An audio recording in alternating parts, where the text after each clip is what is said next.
Depth-first search, or DFS, on graphs operates under the same principles as DFS on trees. Keep in mind that a graph search and a graph traversal are roughly the same thing. In a traversal, you look at every element, and in a search, you just stop traversing when you find the element you were looking for. Unlike a tree, there's no root in a graph, so there's no obvious place to start.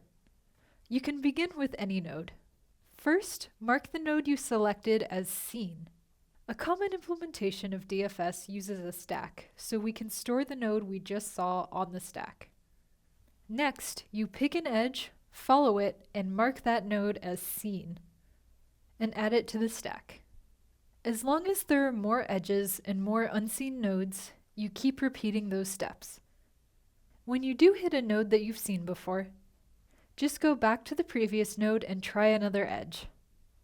If you run out of edges with new nodes, you pop the current node from the stack and go back to the one before it, which is just the next one on the stack.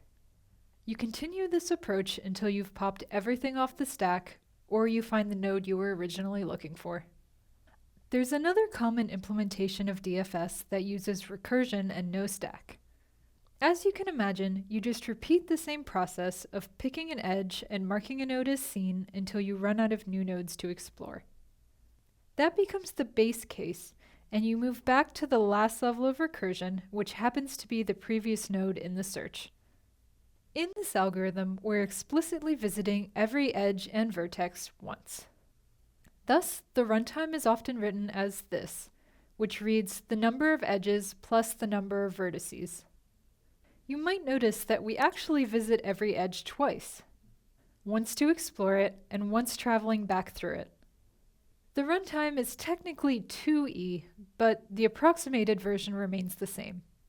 The number of edges by itself actually summarizes the runtime pretty well, but the v is added to account for the time taken to look up a vertex. That exact time varies depending on your choice of data structure, so be careful to base it on your implementation when asked.